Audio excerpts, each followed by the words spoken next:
অবশেষে রাজশাহীতেও দেখতে পেলাম এরকম অদ্ভুত একটা সোডা মেশিনের, যেখানে ঠান্ডা ঠান্ডা পানি দিলে সেটা ঠান্ডা ঠান্ডা সোডা হয়ে বের হয়ে আসে। আর এখানে নাকি দুষ্টু পানির ফ্লেভারেরও সোডা পাওয়া যায়, তাও আবার মাত্র। হে এভরিওয়ান, আজকে আমি রিভিউ করব এমন একটা জায়গার, যে জায়গায় গিয়ে আপনারা দেখতে পারবেন কিভাবে বানানো হচ্ছে সোডা, সাথে এখানে পেয়ে যাবেন বিভিন্ন ফ্লেভারের সোডা। আজকে আমি এখানকার সোডা ট্রাই করতে আসলাম এন্ড আপনাদেরকে জানাবো এখানকার সোডাগুলো খেতে কেমন। শুরুতেই দেখলাম এখানে সোডা বানানোর প্রসেসিং চলছে, ঠান্ডা পানি সোডা মেশিনে আটকে দিল ভালোভাবে, এরপরে এটা কিছুক্ষণ ঘোরাচ্ছিল। ইন্ডিয়ার অনেক ভিডিওতে দেখেছি, তবে আজকে এটা আমার একদম সামনাসামনি দেখা হলো, বেশ ভালোই লাগছে দেখতে। আর কিছুক্ষণের মধ্যেই তৈরি হয়ে গেল সোডা। এরপরে আমি এখানকার মেনু কার্ড দেখে বেশ কয়েকটা সোডার অর্ডার দিলাম, যেটা এখন বানানো হচ্ছে। কিছুক্ষণের মধ্যে এখানে অনেক ভিড় হয়ে যায়, তো দেখতেই পাচ্ছেন কতগুলো সোডা একসাথে বানাচ্ছেন তিনি। শুরুতে চলে আসে অরেঞ্জ সোডা, যেটার দাম ছিল 40 টাকা। এখানে বিভিন্ন ফ্লেভারের সোডা পাওয়া যায়, যে কারণে আমি ভাবলাম একটা অরেঞ্জ সোডা ট্রাই করে দেখি। আমার কাছে এটা টেস্ট খুব একটা খারাপ লাগেনি। আসলে ফ্লেভার গুলো সোডার সাথে খুব একটা যায় না, সোডা জিনিসটা মশলা অথবা লেমনের সাথে খুব যায়। তবে আপনারা যদি ফ্লেভার সহ ট্রাই করতে চান তাহলে অরেঞ্জ ট্রাই করতে পারেন, তবে আমার পার্সোনাল অপিনিয়ন দিব আপনারা ফ্লেভার ছাড়া ট্রাই করে দেখতে পারেন। তো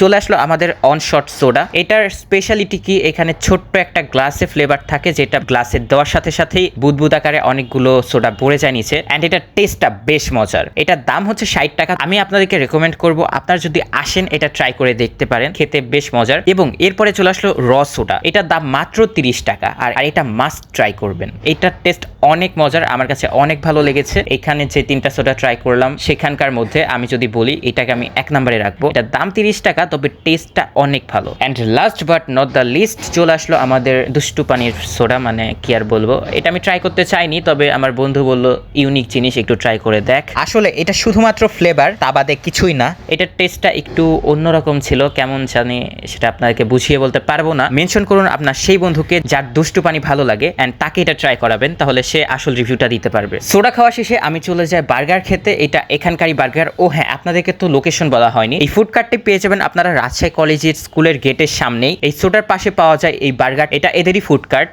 এক পাশে সোডা পাওয়া যায় আর এক পাশে বার্গার। আমি নিয়েছিলাম পেটি বার্গার, এইটার দাম ছিল 30 টাকা। তবে অন্যান্য জায়গার বার্গারের থেকে এই বার্গারের বানটা বেশ বড়, আর এখানে মেয়োনিজ দিয়ে ওভারলোডেড থাকে, তার সাথে এখানে একটা প্যাটি দিয়ে দেয়, তো এটা খেতে বেশ মজার লাগে। নর্মালি আমরা শিক বার্গার যে খাই সেটা থেকে এটার টেস্ট একটু ডিফারেন্ট। এখানে শিক বার্গারও পাওয়া যায়, তবে আমি পেটি বার্গারটা ট্রাই করলাম কারণ এটা একটু ইউনিক। আপনারা যদি চান তাহলে এই ফুড কার্টটিতে এসে আপনারা খাবারগুলো ট্রাই করতে পারেন। এখানে মাত্র 30 টাকা থেকে 60 টাকার ভেতরে অনেক মজার মজার সোডা পেয়ে যাবেন, এবং তার পাশে চাইলে বার্গারও খেতে পারবেন। আপনারা যদি আগে এখানকার সোডাগুলো ট্রাই করে থাকেন তাহলে কমেন্ট করে জানাতে ভুলবেন না আপনাদের কাছে সোডাগুলো কেমন লেগেছে। আর যদি আপনারা এখানকার সোডা ট্রাই না করে থাকেন তাহলে আপনারা এখানে গিয়ে সেখানকার র সোডা ট্রাই করতে পারেন, কারণ ফ্লেভার সোডা দেখতে শুধু আকর্ষণীয়, ফ্লেভার দিয়ে সোডার আসল টেস্ট পাবেন না, যে কারণে আপনারা র সোডা ট্রাই করতে পারেন, সেটা বেশ মজার এবং সোডার আসল টেস্টটা পেয়ে যাবেন। সো এই ছিল আজকের ভিডিও, দেখা হচ্ছে নেক্সট কোনো ভিডিওতে।